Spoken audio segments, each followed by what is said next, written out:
I'm joy. This is sadness. That's anger. What? This is disgust. And that's fear.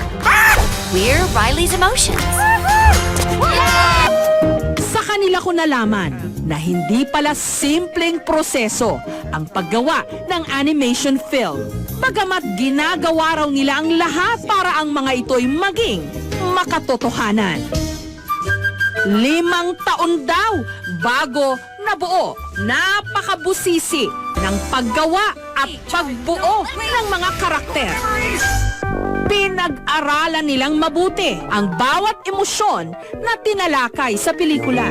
Para sa karakter ni Joy, halimbawa, fireworks at ang hugis star ang naging inspirasyon ng mga illustrator.